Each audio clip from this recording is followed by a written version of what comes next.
네, 우리 지난주에 1장에서 11장까지의 흐름을 저희가 살폈습니다. 그래서 하나님의 그 창조, 그리고 인류의 그 죄악, 그리고 그 죄가 얼마나 이 파급력이 강하고 치명적인지. 근데 하나님께서는 인류의 그 패역한 그 죄악에도 불구하고 그냥 쓸어버리시는 것이 마땅했음에도 불구하고 은혜를 베푸시죠. 그리고 3장 15절에 창세기 3장 15절에 이 여자의 후손을 통해서 뱀의 너의 머리를 깨트릴 것이다, 이 약속을 주십니다. 그리고 계속해서 이제 이 아담과 하와를 통해서 생명을 낳죠. 그리고 이 하나님의 그 언약의 자손이 계속 끊기지 않아요. 너무 이제 불안하죠. 계속 죄악에 완전히 다 쓸어버려야 되는 그 상황까지 이르렀지만 하나님의 은혜는 이제 거두시지 않고 그때 이제 하나님의 언약의 자손이 계속 이어져 가게 하십니다. 그래서 하나님과 동행했던 그 에녹 우리가 살폈었고, 또 죄악이 관영한 그 세상 가운데 은혜를 베푸셔서 노아를 이제 부르시고, 노아를 통해서 이 방주를 짓게 하셔서 그 엄청난 심판을 피하게 하시죠. 그럼에도 불구하고 노아와 노아에게 속한 가족들을 구원하셨음에도 불구하고 그 후에 이제 다시 사람들은 노아의 이제 자손들이죠. 노아의 자손들마저도 마음을 하나 되게 해서 하나님을 대적해 이제 바벨탑을 쌓던 그 사건이 이제 11장의 모습이었습니다. 언어를 이제 흩으시고 그 언어가 흩어짐으로 인해서 사람들은 다 뿔뿔이 흩어졌지만 이 언어 흩어졌다고 문제가 해결되지 않죠. 또 흩어진 사람들 그 안에서 또다시 마음을 합해서 이제 여러 이제 그런 족속으로 나눠져서 또다시 하나님을 대적하는 그런 모습들이 계속 이어져 가고 있는 거죠. 그래서 마치 이제 그 브레이크가 고장난 폭주 기관차처럼 도무지 멈추지 않고 죄와 사망으로 달려가는 우리 인간들의 그 비참함을 계속 보게 됩니다. 그럼에도 불구하고 이 하나님의 은혜는, 그 하나님의 사랑은 그쳐지지 않아요. 만약에 우리가 하나님이었더라면, 이건 정말 불가능한 이야기지만 이미 몇 번 다 쓸어버리셨을 거예요. 예전에 이런 약간 끔찍한 장난을 한 적이 있는데, 이제 집에 저희 이제 어렸을 때 집을 보면 그 과자 포스러기가 떨어지면 정말 수많은 개미들이 막 올라와요. 요즘에는 그런 집은 많이 없는 것 같아요. 막 아파트나 이런데 방역도 잘 돼 있고 친환경적이지 않죠. 그래서 개미들도 안 들어오는 것 같은데, 그렇게 이제 개미들이 막 집에 들어오면 막 물을 갖다가 막 마치 내가 신인 것처럼 막 물로 막 심판하고 막 개미들 떠내려가고 막 이랬던 모습들이 기억나요. 별거 한 것도 없는데 그냥 제가 과자 부스러기 떨어뜨려서 과자로 인해서 개미들이 몰려왔는데, 그거를 마치 이제 나를 향해서 대적한 것처럼 막 분을 내면서 막 물을 붓고 떠내려가고, 그리고 굉장히 뿌듯해요. 막 내가 이런 힘이 있지 막. 그런데 하나님은 이제 그러신 분이 아니죠. 정말 수없이 쓸어버려도 합당한 그 죄인들을 다시는 물로 이러한 재난으로 인류를 심판하지 않겠다 약속하시고 무지개를 우리에게 보여주셨죠. 그리고 나서 이제 11장 후반부에 아브라함이 등장합니다. 그 노아의 아들 셈, 그리고 셈의 그 족보가 쭉 나오거든요. 셈의 족보가 나오고 그 셈의 족보를 쭉 따라가면 데라가 나와요. 데라. 근데 이 데라가 누구냐면 아브라함의 아버지죠. 아브라함의 아버지. 그리고 이제 아브라함을 통해서 하나님이 이 언약을, 또 하나님의 그 약속을 어떻게 성취해 나가실지, 이것을 우리가 이제 11장 후반부부터 계속해서 살펴갈 수 있습니다. 그런데 우리 한 가지 생각해야 될 게, 이 아브라함을 잘 이해하는 게 너무 필요해요. 그러니까 아브라함이, 여러분, 창세기 11장 후반부에 나와서 24장까지는 계속해서 아브라함이 거의 메인이에요. 그러니까 주인공이라고 생각하시면 돼요. 그 스토리에. 그런데 여러분, 천지 창조할 때 그 청지창조 그 거대한 사역을 단 2장으로 하나님께서 기술하게 하셨어요. 처음에 이제 빛을 창조하시고 그리고 마지막에 인간을 창조하신 그 모든 과정들을 단 2장에 정말 엄청난 사역들을 하나하나 풀어도 정말 뭐 엄청난 양의 책들로 아마 우리가 받아볼 수 있었겠죠. 그런데 그냥 단 2장에. 그리고 여러분 노아도 이제 6장부터 딱 10장까지 4장에. 그런데 11장 후반부부터 24장까지면 거의 천지창조 기사와 비교하면 거의 몇 배가 차이 납니까? 거의 7배가 차이 나고 노아만 봐도 3배에서 4배가 이 분량이 차이 나요.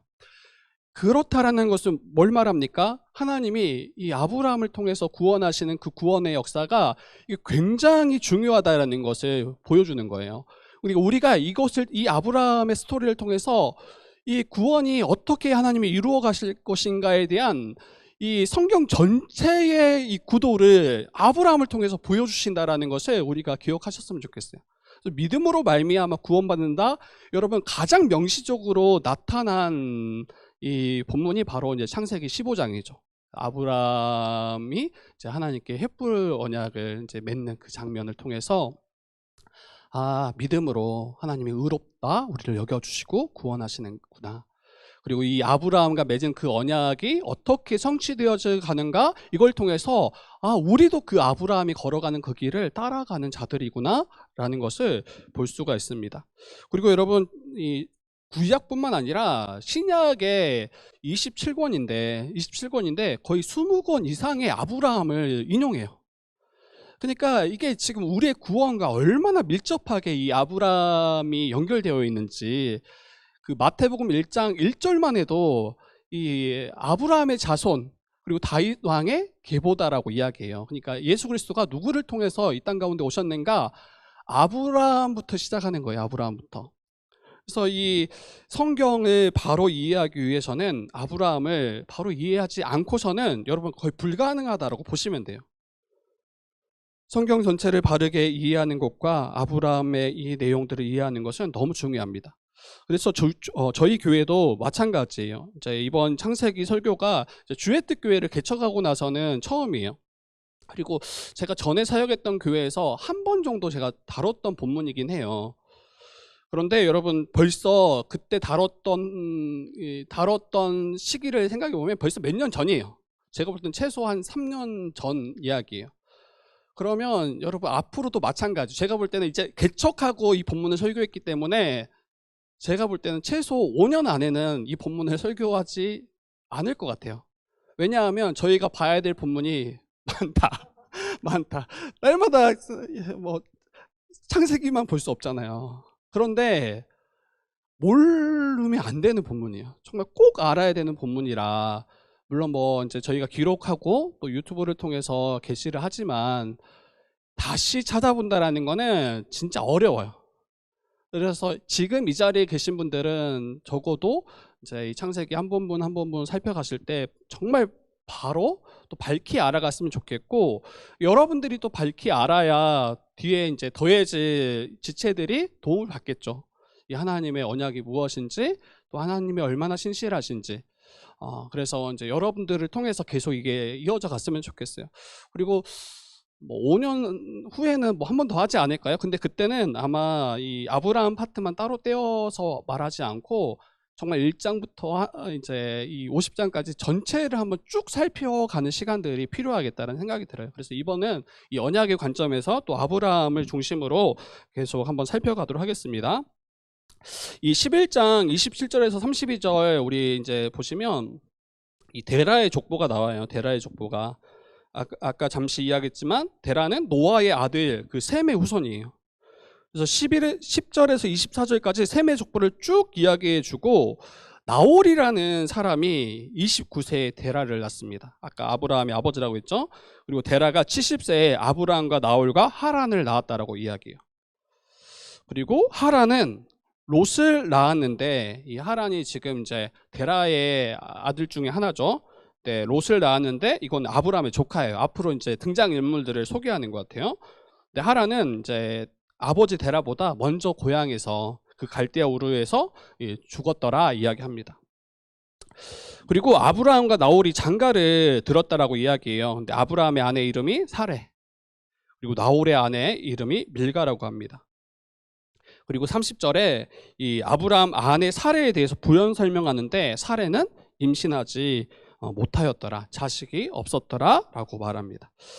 여러분, 이제 왜 이런 족보를 또 이야기하는가, 이제 흐름을 계속 놓치면 안 돼요. 그 창세기 3장 15절, 여자의 후손을 통해서 뱀 너의 머리를 깨트릴 것이다.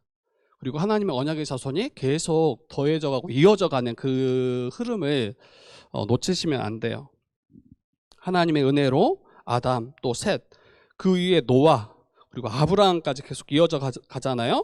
아브라함이 그 언약의 자손에 이제 하나님의 그 계획에 있구나, 그리고 이를 통해서 이루어 가시겠구나, 이것을 볼 수 있고, 또 한 가지는 이 아브라함 하면 믿음의 조상으로 인정받는 자죠. 믿음의 조상. 이스라엘에게 있어서는 정말 없어서는 안 돼, 그리고 가장 중요한 인물 중에 하나죠.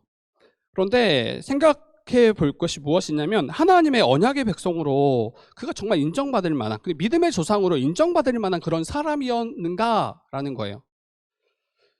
여기에 합당한, 적합한 인물이어서 하나님이 부르셨는가라는 거예요. 네, 여러분 이미 잘 아시겠지만 아브라함이 괜찮아서 부르신 게 아니에요. 아브라함이 이 일에 적합해서 부르신 게 아니에요. 이걸 어디에서 알 수 있냐면, 여러분, 그 아버지가 데라였어요. 데라. 근데 데라가 여호수아 24장 2절 말씀에 이제 언급되는데, 제가 읽어드릴게요. 옛적에 너희 조상들 곧 아브라함의 아버지 나홀의 아버지 데라가 강 저쪽에 거주하며 다른 신들을 섬겼으나, 지금 갈대아 우르에서 이 아브라함의 아버지는 어떤 사람이냐면 다른 신을 섬겼던, 다른 우상을 섬겼던 자예요. 그리고 어떤 이들은 우상 제조공이었을 거라고 이야기해요. 우상 제조공. 여러분, 이 아브라함의 아버지 데라는 다른 신을 섬겼을 뿐 아니라 우상을 제조해서 그것을 팔아서 이윤을 남겼던 이제 장사꾼인 거죠. 네, 한번 생각해 보세요. 이제 우상만 제조하고 또 하나님 믿은 거 아닙니까? 이렇게 혹 누군가 생각해 볼 수 있어요. 그런데 거의 불가능한 이야기다. 제가 이제 오늘날로 가져와서 한번 생각해 보면 이런 거예요. 기독교 서점을 운영하시는데 종교는 불교야. 이게 가능하냐고요? 기독교 서점 사장님인데 나중에 알아보니까 불교 신자야. 막 독실한 신자. 이게 가능하냐고요? 이게 불교 용품을 판매하시는데 나중에 보니까 이제 종교가 기독교야. 이게 너무 안 맞는 이야기예요. 이게 우상을 제조했다라는 거는 그 우상을 섬기는 자고, 그 우상을 통해서 자기가 이윤을 남기고 자기를 더 이제 어찌 보면 부하게 하는 그런 자리에 있는 자가 데라인데, 여러분 오늘날에는 조금 훨씬 덜하지만 이 고대 시대 때 아버지의 직업은 거의 아들에게 이어져 간다라고 생각하시면 돼요. 계속해서 그 기업을 잇잖아요. 근데 그 안에 그가 하는 일까지도 거의 물려준다고 보시면 돼요. 그렇다라는 것은 아브라함은 어떤 인물이라고 우리가 추측할 수 있냐면, 그 또한 우상을 제조했던 그 일에 같이 참여했던 자고, 그 또한 다른 신을 섬겼던, 우상을 섬겼던 자가 아브라함이었다라는 것을 우리가 생각해 볼 수 있어요. 그런데 그 아브라함을 갈대아 우르에서 부르셨다고요. 그리고 그에게 복을 약속하셨다고요. 그리고 두 번째로는 이 아브라함의 아내 사레를 소개하는데, 이 사레는 임신하지 못함으로 자식이 없었더라. 계속 우리 생각해야 되는 게, 하나님께서는 언약의 자손을 계속 이어가실 거라고 이야기하는 거잖아요. 그런데 그런 측면에서 사레는, 또 아브라함과 사레는 여러분 굉장히 부적합한 인물들인 거죠.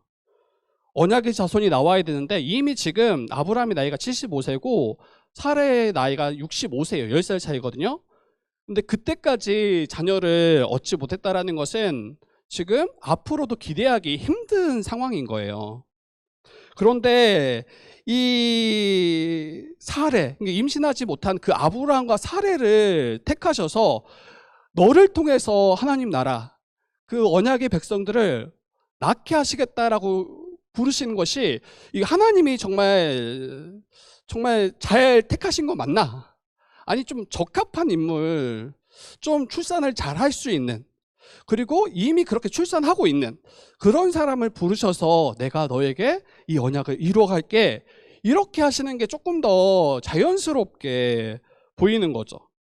그런데 사라는 자녀를 출산할 수 없었고, 도리어 고대 시대 때 자녀를 출산할 수 없다라는 것은 이 신의 저주를 받았다라고 그때 당시 사람들은 그렇게 여겼어요. 생명을 이제 낳지 못하는 일이기 때문에.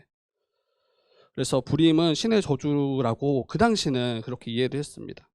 그런데 하나님께서는 이 하나님의 언약을 성취하고 또 하나님 나라를 세우시는 그 일에 이 우상을 제조하고 섬겼던 아브람, 그리고 이제 출산하지 못하는 불임이었던 그 사례를 부르셔서 일하시겠다라고 말씀하시는 거예요. 제가 지금 하나님 정말 착각하시는 거 아닌가. 아무리 이렇게 실무 감각이 떨어져도 이런 사람들을 부르시고 이 일을 이루신다고? 그리고 하나님이 너무 지금 실망하신 거 아닌가. 창세기 11장 그 바벨탑 때문에 너무 실망해서 자포자기한 마음으로 이렇게 그냥 아무나 그냥 따지지 않고 그냥 부르신 거 아닌가, 이런 생각도 좀 들더라고요. 그런데 우리가 이미 잘 아시지만 아니죠. 아브라함과 사라를 통해 분명하게 우리에게 말씀하시고자 하는 것이 있죠. 이 하나님의 언약은 어떻게 성취되는가? 하나님의 언약, 그 하나님 나라를 회복하시고 세우는 그 일에 인간의 어떠한 것도 조금도 그것을 통해 이루시지 않는다라는 거예요. 하나님의 그 일에, 언약을 성취하는 일에 인간의 힘, 지혜, 노력으로 성취되는 것이 아님을 가장 분명하게 보여주는 그 인물이 바로 아브라함과 사라입니다. 하나님의 언약이 성취되는 일에 가장 부적합한 자들이라고요. 그 일들을 이루어 가실 때 참으로 하나님만이 이 일을 이루셨구나, 성취하셨구나, 이것을 잘 보여주는 인물이 바로 아브라함과 사라입니다. 그래서 하나님은 당신의 백성을 택하시고 부르시는 그 일에 전적인 하나님의 주권을 통해서 일하세요. 그 예수께서 제자를 부르실 때 12제자도 마찬가지였죠. 그들이 정말 사회적으로 명망이 있고 탁월하고 괜찮은 집안 출신이어서 부르신 게 아니에요. 뭔가 그 공동체에 도움이 될 만해서 부르신 게 아니에요. 정말 하나님, 예수께서 주권적으로 그 나라의 백성을 부르심을 12제자를 통해서 보여주신 것과 같이 아브라함을 부르심도 마찬가지예요. 그리고 하나님 백성된 성도된 우리도 마찬가지예요. 우리가 다른 이들보다 특별히 열심히 있어서 저와 여러분을 부르신 게 아니죠. 다른 이들보다 더 괜찮아서 우리를 부르신 게 아니에요. 하나님의 기준에 부합해서 저와 여러분을 부르신 게 아니에요. 우리 이제 교회 우리 지체들을 보면 다 인물들이 다 출중해요. 참 아닌 분도 혹 있을 수 있어요. 근데 다들 보면 굉장히 출중해요. 그래서 여기저기서 지금 교회에서 약간 좀 위협이 약간 있는데 혹시 근데 여러분, 그것 때문에 저희를 부르신 게 아니에요. 너무 맞죠? 너무 맞죠? 그러면 연예인들 불러야죠. 연예인들 부르고 키 몇 센치 이상, 밑으로 내려오면 탈락. 180 요즘 이 정도 되잖아요. 요즘에는 그 밑에 형제들 탈락. 그러면 누가 살아남죠? 지금 지수 정도 살아남고, 학범이 180인 것 같아. 내가 아니 2? 탈락. 그럼 탈락. 정혁이도 거의 180이지. 탈락이죠. 다행이네. 저만 탈락할 줄 알고 약간 전 75거든. 이거 지금 방송에 나가는. 전 75거든요. 다 탈락인 거예요. 탈락. 자매들도 마찬가지죠. 자매들 제가 기준을 하면 또 목사님 좀 너무하다 싶어 하니까 그냥 그렇게 자매들도 키로 이야기할 수 있죠. 키로 163? 요 정도. 너무 180이면 제가 볼 때 자매들은 한 168 돼야 돼. 요즘 많이 상향 평준화 돼가지고 혹시 168 이상 넘으신 분 있나요? 진영이 확실히 넘고, 나머지는 탈락. 이러면 다 이제 정말 두 사람 정도 빼고 형제 한 명, 자매 한 명 빼고 지금 뭔가 큰 일이 생기는 거예요. 근데 그것 때문에 저와 여러분들을 부르신 게 아니죠. 우리가 머리가 뭐 더 뛰어나거나 뭔가 하나님께서 우리를 쓸만한 것이 있어서 그래서 우리를 하나님 백성으로 부르시는 게 아닙니다. 이미 노아 시대를 통해서 너무 분명히 보여주셨어요. 이 땅이 죄로 가득하고 그 죄가 관영하다. 모든 사람이 그 죄에 다 넘어졌음을 너무 분명하게 보여주셨어요. 그런데 하나님의 신실하심만이 그 죄 가운데서도 우리를 은혜로 부르시고 그의 백성, 그의 자녀 삼으시겠다라는 그 하나님의 약속만이, 그 신실함만이 우리를 구원하실 수 있구나. 이거를 가장 명백하게 보여주는 자들이 바로 아브라함과 사라예요. 그리고 그들을 어떻게 이끄시는가, 어떻게 믿음의 조상으로 세우시는가, 이것을 하나하나 살피면서 정말 하나님의 언약은 결코 실패할 수 없구나. 정말 하나님의 나라는 하나님의 신실하심으로 반드시 세워지겠구나. 그리고 그 나라에 속한 우리 모든 백성들은 하나님 나라의 복과 안식을 풍성히 누리겠구나. 이것을 보여주는 자들이 바로 아브라함과 사라입니다. 여러분, 왜 이토록 은혜를 강조합니까? 마치 우리를 부정하고 우리는 아무것도 아니야, 너희들은 진짜 망한 자야, 이렇게 왜 이야기하냐는 거예요. 조금 우리 자존감도 같이 올려주면 안 돼요? 하나님도 높이시면서 우리도 그래, 너 괜찮아, 너 이 정도면 충분히 가능성이 있어, 더 격려해주고 더 잘할 수 있도록 우리를 조금 이렇게 세워주시면 안 돼요?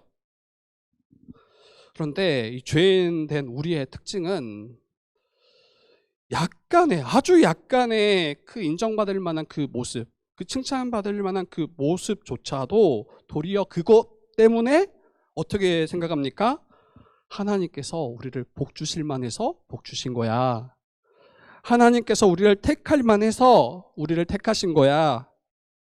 이렇게 간다고요, 결국에는. 오늘 본문도 아브라함을 부르시는 장면에서 우리가 계속 1장에서 11장까지 그 하나님의 그 은혜, 우리의 완전한 무능력함에 대해서 이야기했는데, 또 아브라함의 이제 그 갈대아 우르에 떠나서 가나안 땅까지 가는 그 믿음의 결단을 마치 내 의로 또 이야기하기 쉽다고요.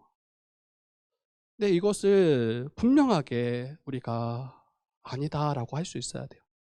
그 믿음조차도 하나님의 은혜였음을 이야기하실 수 있어야 돼요. 그리고 오직 하나님만, 오직 하나님의 은혜만을 높이실 수 있어야 돼요. 에베소서 2장 8절에서 9절은 너무 분명하게 말씀합니다. 너희는 그 은혜에 의하여 믿음으로 말미암아 구원을 받았나니 이것은 너희에게서 난 것이 아니요 하나님의 선물이라. 행위에서 난 것이 아니니 이는 누구든지 자랑하지 못하게 함이라. 이걸 분명히 하고 나서 이제 12장 1절로 넘어가야 돼요. 이걸 분명히 하고 나서. 그러면 이제 우리의 어떤 아브라함의 어떤 믿음의 결단 모습들을 자랑할 수 없죠. 내 행위처럼, 내 어떠함으로 마치 이 믿음의 조상이 된 것처럼, 구원을 받은 것처럼 결코 말할 수 없죠. 우리 12장 우리 1절 한 절 같이 한번 읽어보고 우리 이어가도록 하겠습니다. 12장 1절입니다. 같이 보겠습니다. 시작. 여호와께서 아브라함에게 이르시되 너는 너의 고향과 친척과 아버지의 집을 떠나 내가 내게 보여줄 땅으로 가라. 네. 이제 아브라함을 부르시는 장면이에요. 이게 갈대아 우르에서 부르시는 장면을 지금 묘사하고 있는지, 아니면 지금 이 11장에서 이미 하란에 있었거든요. 데라를 통해서, 아버지 데라를 통해서 그의 전 가족들이 하란으로 지금 움직인 후에요. 그래서 하란에서 이렇게 말씀하신 것이 명백하진 않아요.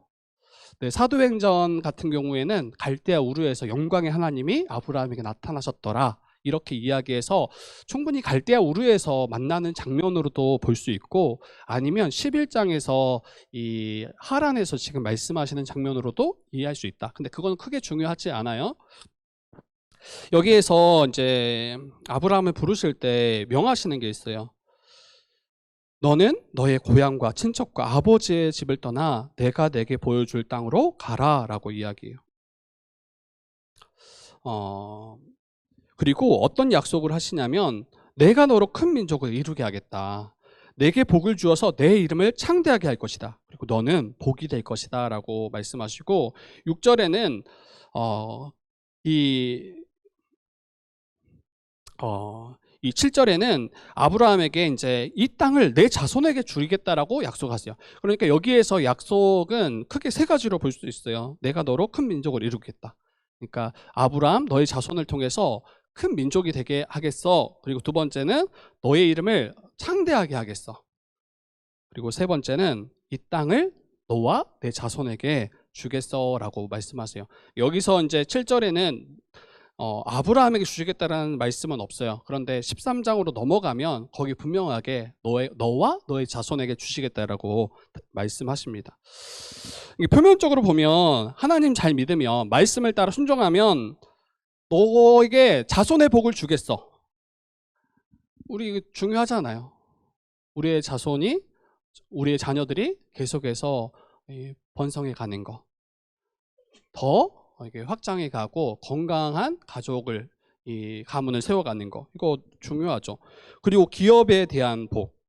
그래서 자손이 번성해 갈 뿐 아니라 이 엄청난 기업을 주시겠다라는 것도 너무 중요해요. 그리고 명성도 중요하죠. 그리고 우리 모두는 아마 이러한 복들을 다 원해요. 그런데 이 본문을 단순히 하나님을 믿고 나아갈 때, 하나님의 약속을 믿고 나아갈 때 이러한 자녀의 복, 또 기업의 복, 또 우리의 이름을 높이시겠다, 이렇게만 단순하게 이해해서는 안 됩니다. 이 복의 핵심이 무엇인가 할 때 여러분, 하나님 나라와 연결할 수 있어야 돼요. 하나님 나라. 앞에 1에서 11장까지 흐름을 또 계속 이어가셔야 돼요. 지금 죄로 말미암아 하나님 나라에서 쫓겨났다고요. 죄로 말미암아 하나님 나라의 모든 복을 다 상실했다고요. 그런데 하나님께서 아브라함을 부르셔서 복을 약속하시는데 너를 통해서 큰 민족이 되게 하시겠다. 그리고 이 땅을 기업으로 너희 자손들에게 기업을 주시겠다. 여러분, 그 나라의 3요소를 다 아실 거예요. 국민, 영토, 주권이죠. 나라를 세우기 위해서, 나라로 인정받기 위해서는 반드시 이 세 가지 요소가 충족이 돼야 됩니다. 국민이 있어야 나라가 있죠. 왕은 있는데 아무런 국민이 없어. 그러면 이거는 나라가 아니죠. 그리고 아무리 큰 땅이 있더라도 국민이 없더라면 나라로 성립이 되지 않습니다. 또 국민들이 있는데 또 거할 영토가 없어. 이것도 나라로 성립이 되지 않아요. 그리고 국민도 있고 영토가 있음에도 불구하고 주권이 없더라면, 주권이라는 건 그런 거예요. 이 한 나라의 크고 작은 일들을 결정할 수 있는 권한, 그 방향을 결정할 수 있는 권한. 뭐 저희 나라도 지금 아주 크고 작은 일들을 계속 뭐 외교적으로나 나라 내부적으로나 많은 일들이 있잖아요. 결정해야 될 그 일들. 근데 그 일들을 결정할 수 있는 권한, 힘, 이게 바로 주권이에요. 그런데 여러분, 나라를 잃어버린, 다른 나라를 통해서 뭐 침략을 당하거나 이제 그 지배 아래 있더라면 여러분, 그 주권은 그 나라에게 있지 않아요. 다른 나라가 그 주권을 빼앗아 가는 거죠. 그래서 그 나라의 크고 작은 결정을 다 다른 나라가 행하는 거예요. 그러면 실제적으로 나라로 성립되는가? 나라를 잃어버린 거죠. 나라를 되찾아야 되는 지점이 될 텐데, 그래서 주권도 굉장히 중요합니다. 여러분, 가까운 나라가 있어요. 나라로 인정받지 못하는, 세계적으로 인정받지 못하지만 같은 동족이고 언어도 같아요. 그러면 북한은 우리와 같은 나라 아닙니까? 언어도 같아, 민족도 같아. 그리고 엄청 가까워. 여러분, 여기서 전남 가는 것보다 여기서 여러분 북한 가는 게 훨씬 가까워요. 그리고 충분히 갈 수 있어요. 물론 이제 여러 가지 제약이 있겠지만. 그러면 같은 나라 아닙니까? 그런데 같은 나라로 인정할 수가 없어요. 주권이 달라요. 우리나라는, 대한민국은 주권이 국민에게 있어요. 그리고 이 국민은 이 주권을 정치인들을 세워서 그 정치인들에게 대리로 맡기는 거죠. 그러나 북한의 주권은 국민들에게 있지 않아요. 김정은에게 있어요. 김정은의 그 말 한마디로 모든 게 다 뒤바뀔 수밖에 없는. 그래서 여러분, 같은 나라가 아니에요. 우리나라가 아니에요. 왜 이렇게 장황하게 지금 말을 하고 있냐면, 하나님께서 아브라함을 택하셔서 큰 민족을 이루시겠다라는 것은 나의 백성을 너를 통해서 세울 거야. 아브라함, 너의 씨를 통해서 나의 국민들, 나의 백성들을 세울 거야. 이거에 대한 약속이라는 거예요. 그리고 가나안 땅을 이 영토로 이제 가나안 땅을 주시겠다라고 약속하신 것은 그 백성들이 거할 그 땅을 줄게, 이 이야기예요. 그럼 주권은 누구에게 있습니까? 하나님께 있어요. 이 모든 것을 결정하고 또 그 이름을, 그 뜻에 순종하는 자들에게 그 이름을 높이시겠다, 이렇게 말씀하신 것조차도 다 모든 주권은 하나님께 있습니다. 하나님이 왕이신 거예요. 하나님이 왕이시고 다스리는 나라, 다르게 말하면 하나님 나라를 아브라함 너를 통해서 세울게, 이게 지금 이 약속의 본질입니다.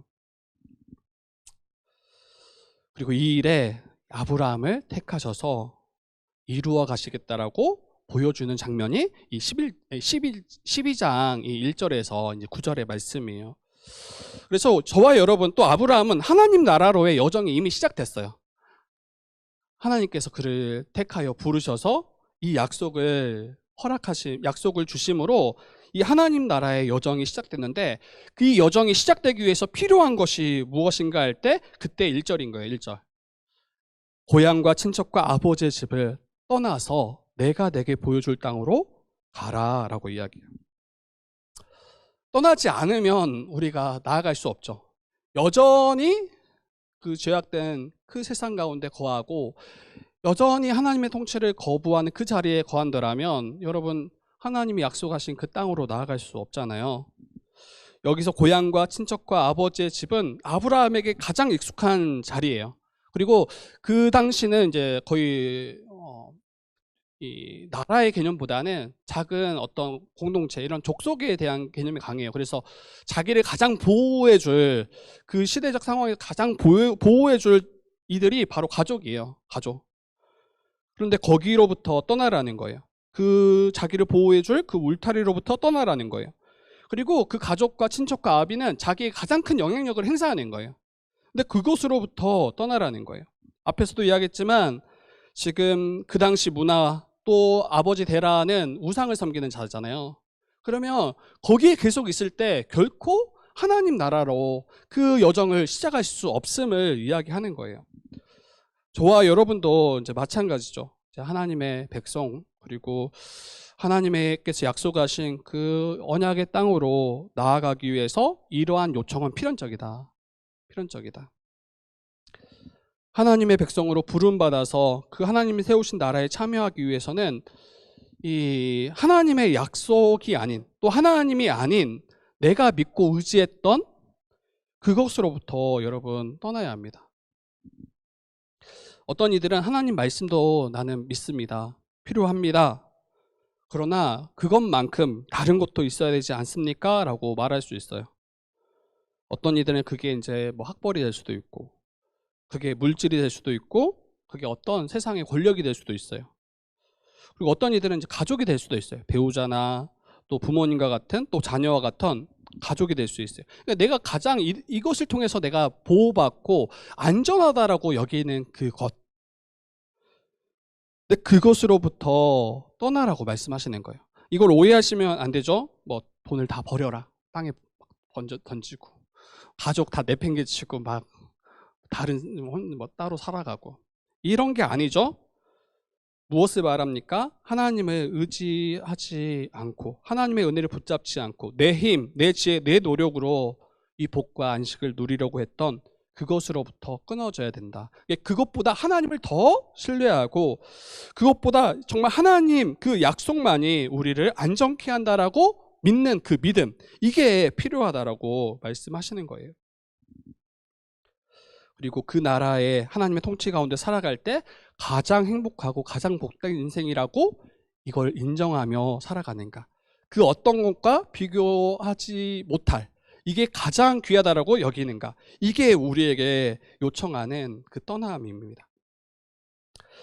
여러분, 성경은 부하고 높은 지위에 있었던 인물들을 굉장히 많이 이야기하고 있어요. 그러니까 부 자체가 죄가 아니에요. 부 자체가, 물질 자체가 어떤 높은 지위에 올라가는 것 자체가 뭔가 신자로서 합당하지 않고 이게 마치 잘못된 것처럼 혹시 인식하고 있더라면 여러분, 이거는 잘못된 우리의 모습인 거죠. 요셉, 창세기 이제 마지막 좀 가면 요셉이 나오는데, 요셉은 애굽의 국무총리였어요. 왕 다음 가는. 그 황제 다음가는 가장 높은 지위와 권력을 가진 자였잖아요. 그리고 여러분 오늘 본문의 아브라함도 여러분 거부였어요. 물질이 굉장히 많았던 인물이에요. 그리고 에스더도 왕후의 자리까지, 포로 신분이었는데 왕후의 자리까지 올랐던 인물이에요. 그런데 이 성경은 높은 지위에 올랐다고 해서, 많은 부를 쌓았다고 해서 그 인생을 복되다라고 말하지 않아요. 그 인생이 성공했다라고 말하지 않아요. 어떤 인생이 정말 복되고 어떤 인생이 하나님 앞에 정말 복되다라고 말할 수 있는가 할 때, 여러분 하나님과 함께 하심을 그것으로 만족하는 거예요. 그리고 하나님이 주시는 그 형통을, 이것을 기대하고 이것을 누리는 자가 바로 형통하다, 복되다 말할 수 있어요. 하나님께서 허락하신 지위와 부가 있더라면 그것을 하나님 뜻에 합당하게 사용하는 자가 복된 인생이에요. 성공한 인생이에요. 에스더는 죽으면 죽으리라, 그 왕후까지 그 자리에 올라가는데 마지막 고백이 죽으면 죽으리라. 그리고 일을 위해서 자기를 이 자리에 세웠음을 고백해요. 그리고 왕 앞에 담대히 나아가서 이 이스라엘의 공경을 알리고 이스라엘 백성을 구원하는 일에 에스더가 쓰임 받잖아요. 요셉도 마찬가지예요. 그 높은 자리에 올라갔을 때 여러분 자수성가의 대표 인물이에요. 자수성가. 그 형제들의 그 아주 심각한 핍박과, 그리고 애국까지 갔는데 또 거기에서 오해받아서 이제 감옥까지 간. 근데 나중에 국무총리가 됐잖아요. 근데 자기가 자수성가했다고 자랑하지 않아요. 도리어 그 권력을 가지고 마음껏 자기 힘을 과시하지 않아요. 뭐라고 고백합니까? 자신을 애굽에 보내심도, 자신을 국무총리 자리에 세우심도 자기를 먼저 보내셔서 자기 형제들을 돌보고 구원하도록 보내셨다라고 그렇게 고백해요. 그러니까 저와 여러분도 마찬가지요. 돈에서 떠나라는 이야기가 아니에요. 왜 우리는 돈을 벌고 있는가? 이 소득이 왜 필요한가? 왜 우리는, 여러분 직장 안에서도 직급이 있을 거 아니에요. 왜 더 높은 지위를 올라가야 하는가? 그것으로부터 그 자체로 기쁨을 얻으려는 것이 아니라 자기를 돋보이게 하고 사람들로부터 높임 받기 위함이 아니라 나의 삶을 통해서, 내가 가진 물질을 통해서 하나님의 뜻을 이루어 가는가, 그 뜻대로 순종하며 살아가는가, 이것이 우리에게 요청하는 거죠. 이게 바로 떠나는 거예요. 그런데 세상과 다르지 않게 물질이 있어야 내가 행복할 거라고 여기고, 높은 지위에 올라가야 내가 괜찮을 것처럼 여기고, 이게 나를 보호할 것처럼 여기면서 어떤 이들은 신앙생활조차도 이것을 얻기 위한 수단 정도로밖에 안 여겨요. 하나님을 믿을 때 조금 내가 더 성공하는 그 길에 도움이 되겠지, 그렇게 돼야 더 성공하겠지, 이렇게 여긴다고요. 앞뒤가 바뀌면 안 돼요. 앞뒤가 바뀌면 안 돼요. 그래서 여러분 혹시 아직까지 내가 떠나지 못한 자리가 있는지 돌아보셨으면 좋겠어요. 믿음으로 그 첫 걸음을 뗄 때, 그때 하나님 나라의 여정이 시작됩니다. 그리고 그 여정을 우리가 걸어갈 수 있는 거죠. 이게 바로 믿음이에요. 그리고 이 4절을 보니까 아브라함이 여호와의 말씀을 따라 이제 약속의 땅으로 갔다고 했어요. 근데 약속의 땅으로 나아가라고 명령하시고 그걸 순종하고 가지만 실제로 안 가본 땅이에요. 이제 저희 다음 주에 그 수련회 장소 답사 갈 거예요. 가봐야 알 거 아니에요. 괜찮은지, 뭐 여기가 정말 시설이 어떤지, 우리가 수련회 장소로 정말 적합한지, 뭐 시설은 어떤지, 밥은 맛있는지, 뭐 이런 밥도 뭐 먹고 올지 모르겠는데 하여튼 하나하나 다 살펴야 될 거 아니에요. 그런데 하나님께서 아브라함 부르실 때 내가 내게 보여줄 땅으로 가라. 근데 안 보여주셔. 못 봤어. 물론 인도하심이 있죠. 인도하심이 있는데 뭔가 하나하나 다 따져보고 그 언약이 정말 성취될 것을 다 확인하고 간 게 아니라는 거예요. 여호와의 말씀을 따라갔다는 것은 그 하나님의 약속, 그 약속을 믿고 신뢰함으로 그 여정을 시작하는 거죠. 제가 이 말씀 보면서 저희 주의 뜻 교회가 다시 좀 생각이 났어요. 우리 개척했던 그 때, 3년이 되어 가는데 실제로 개척을 준비하는 기간들은 더 길었던 것 같아요. 처음에 저에게 이 개척의 마음을 주셨을 그때 상당히 길었어요. 3년 전이 아니라 제가 볼 때는 한 10년 전 이야기예요. 10년 전 이야기. 정말 이런 교회를 세웠으면 좋겠다. 그리고 주님께서 그렇게 세우도록 제게 마음을 주셨어요. 그때는 이제 아내를 만나기 전. 그리고 여기 있는 지체들을 만난 이도 있지만 그때에 대해서 뭐 개척을 이 친구랑 개척에 이렇게 계획조차 세울 수 없었던 그때. 근데 그때 이제 그런 마음을 주실 때 정말 아브라함 마음이 이해가 되더라고요. 아니 개척에 대한 마음을 주셨으면 뭘 보여주셔야 될 거 아니에요. 아무것도 없었어요. 아무것도. 그리고 저는 이제 주님 아무것도 없는데요. 근데 또 계속 개척에 대한 마음을 주셨어요. 어떻게 개척하라는 말씀입니까? 이렇게 물어보면 아무 대답도 없었어요. 계속 제가 사역했던 곳에서 열심히 사역하고 또 복음 전하고, 그리고 이 정도 마음 먹고 이제 주님의 뜻이라고 받아들이면 제가 뭔가 요청하지 않아도 목사님, 제가 목사님과 함께 개척하고 싶습니다, 이런 분이 한 분 정도는 있겠지. 없었어요. 없었어요. 없었고, 그리고 나중에 제가 결혼하고 나서 이제 아내를 만났죠. 아내를 만났는데 아내에게 개척에 대한 이야기를 나눴을 때 굉장히 부정적이었어요. 이거 큰일 났다, 진짜 참 쉽지 않구나.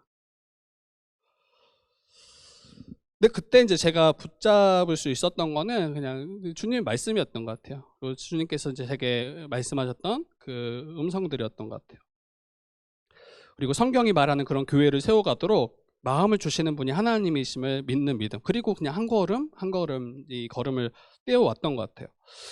정말 감사하게 그 개척의 마음을 주시고 또 몇 년간 그 시간을 통해서 하나님께서 한 명씩 붙여주셨어요. 붙여주셨고, 그리고 목회를 하면서 이제 여러 가지 생활의 필요들이 있잖아요. 물질들도 필요하고 또 공간도 필요한데 지체들뿐만 아니라 또 지체들을 통해서 또 우리 외부 교회와 또 여러 성도들을 통해서 이 필요들 또한 주님께서 채워주셨어요.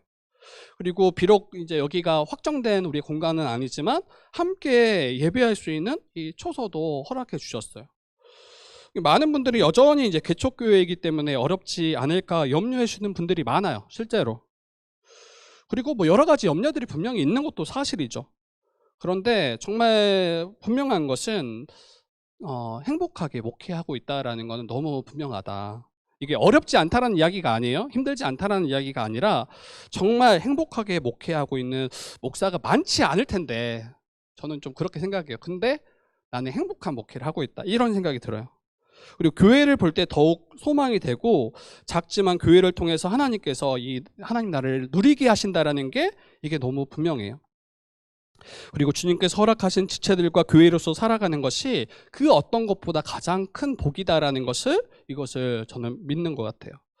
그리고 육신의 눈으로만 보면 어떻게 이야기하냐면 지금 이 시대의 개척은 여러분 맨 땅에 헤딩하는 것과 같다라고 이야기해요. 지금 이 시대, 물론 개척을 많이 하세요. 근데 다른 분들의 눈에는 진짜 맨 땅에 헤딩. 여러분 맨 땅에 헤딩 해보셨어요? 박이 터져요. 피가 질질 흐르고 다시는 하면 안 되는, 이게 맨 땅의 헤딩이잖아요.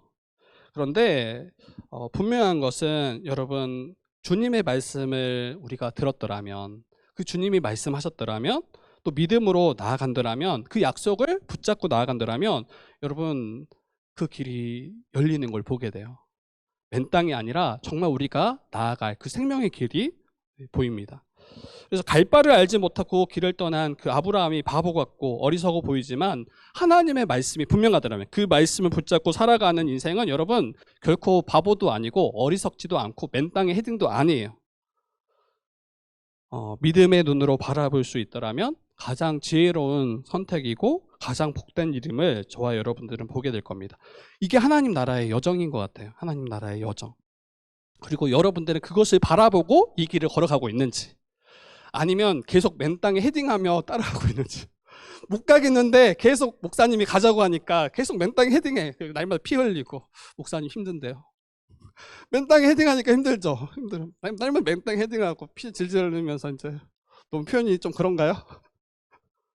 어떤 이들은 근데 이 가운데 하나님 나를 보고 그 복을 누리고 정말 기뻐하고 감사하고, 근데 한쪽에서는 이제 피 흘리고 어쩔 수 없어요. 여러분, 믿음의 눈으로 바라보는가, 바라보고 나아가고 있는가. 그리고 마지막으로 한 가지만 말씀하고 전하고 마칠 텐데, 말씀이 굉장히 기네요. 이게 본문 자체가 길기도 해서. 여러분, 마침내 그 약속을 따라서 가나안 땅으로 들어가게 됩니다. 진짜 감격했을 것 같아요. 이제 왔구나, 이제 왔구나, 이제 짐 풀자. 그런데 어때요? 들어가 보니까 그 현실은 6절입니다. 제가 읽어드릴게요. 아브라함이 그 땅을 지나 세겜 땅 모래 상수리 나무에 이르니 그때 가나안 사람이 그 땅에 거주하였더라. 하나님이 약속하시고 말씀하셨더라면 가면 이제 길이 다 열려 있어야 되잖아요. 이제 가면 짐 풀고 거기에서 이 민족을 이루고, 그리고 거기에서 그 이름이 창대하게 돼야 되잖아요. 근데 가나안 땅에 들어갔는데 거주하는 그 사람들이 있는 거예요. 그러니까 짐을 못 풀어요. 계속 짐을 들고 살아가야 되는 상황을 마주한 거예요. 아브라함에게 나타나셔서 이 친척과 아버지의 집을 떠나서 가라고 명령하셨더라면 다 버리고 온 거잖아요, 실제로. 그러면 이제 그 말씀에 순종하고 따라왔더라면 고생 끝 행복이 시작되어야 하잖아요. 그런데 지금 아니라는 거예요. 하나님께 속은 것 아닌가. 개척도 마찬가지였던 것 같아요. 개척도. 여러분도 지금 생각해 보시면, 여러분 딱 개척하면 멤버들이 막 몰려오고, 아니 주님 마음 주셨으니까 이제 몰려와야 되는 거 아니에요? 지금 벌써 3년 몰려올 줄 알았는데 1년에 1명. 너무 감사해요, 실제로. 이거 감사하지 않다라는 이야기가 아니에요. 여러분 또 오해하시면 안 됩니다. 개척에 1년에 1명. 마이너스 아니어서 참 감사하긴 한데, 그리고 막 건물들도 생기고 막 좀 물질도 모이고 그래야 되는 거 아니에요? 그런데 아니라는 거예요. 아니라는 거예요. 여전히 우리의 상황들을 보면 만만치 않고 쉽지 않고, 이게 마치 하나님께 속은 것 아닌지, 정말 이거 복 맞는지, 정말 하나님이 우리에게 약속하신 거 맞는지 이렇게 의심이 들기 시작합니다. 그런데 하나님의 약속은 어떠합니까, 여러분? 그 약속을 믿고 순종하며 나아갈 때 즉시로 그 모든 것을 이루시는 것이 아니에요. 그러한 상황이 크게 나아지지 않은 것처럼 보이지만, 별거 없는 것처럼 보이지만, 그런데 하나님의 약속은 신실하시고 그 오랜 시간 가운데 계속해서 이 하나님 나라를 세워가시는, 그것이 바로 하나님의 일입니다. 문제는 내게 당장 보이지 않는다라는 거예요. 아마 저희 주의뜻 교회가 앞으로 계속 잘 말씀 안에서 세워져 갈 때, 저는 10년 후에 이 공동체에 속한 이들이 더 풍성하게 누릴 게 분명하다고 생각해요. 그리고 20년 후에 이제 저와 여러분들이, 아직 은퇴는 아니군요, 뭐 한 30년 정도 은퇴할 때쯤이면 훨씬 더 이 복이 가시화될 거예요. 그리고 더 풍성하게 누리게 될 거예요, 우리가 잘 세워져 간다면. 근데 지금 당장 우리가 살폈을 때는 마치 아닌 것처럼 그렇게 보일 수도 있는 거죠. 그리고 지금 아브라함이 후에 어떻게 반응하냐면, 그 사람들이 그 땅에 거주했음에도 불구하고 7절에 보니까 이 하나님이 다시 약속의 그 말씀을 듣고, 내가 이 땅을 내 자손에게 주리라 그 하신 말씀을 듣고 제단을 쌓고 하나님을 예배하는 그 장면을 보게 됩니다. 이미 너무 많은 걸 포기해서 이제 마지못해서 가는 거 아닌가, 이런 생각이 좀 들었어요. 돌아가기도 그렇고, 일단 믿었으니까 끝까지 한번 믿어보자. 아니 가서 아무것도 없잖아요. 그러면 이제 따져야 되는데 그런 모습이 없어요. 너무 많은 것을 버려두고 와서, 너무 멀리 와서 이제 어쩔 수 없이 한번 믿어보자, 이런 심정은 아닌가 싶었는데 그렇지 않은 것 같아요. 그 하나님의 약속을 여전히 믿고 신뢰하고 나아갔기 때문에 그 결과가 경배예요. 예배예요. 여러분, 이제 말씀 마칠 텐데, 저와 여러분들도 이미 이 하나님 나라로의 여정이 시작되었어요. 그리고 그 시작은 하나님의 말씀을 믿고 신뢰할 때, 그 약속을 의지하며 나아갈 때 이미 시작되었음을 우리가 알았으면 좋겠습니다. 그리고 때로는 여러분 정말 이 길이 확실한가 이런 의심이 들 때가 있어요. 물론 아브라함처럼 말씀을 신뢰하고 또 하나님을 그때조차도 온전히 예배할 수 있어야 되는 게 우리가 추구하고 본받아야 될 모습은 분명해요. 그런데 어떤 이들은 의심하게 된다고요. 갔는데 없다고요. 갔는데 뭔가 이루어질 것처럼 보이는데 없다고요.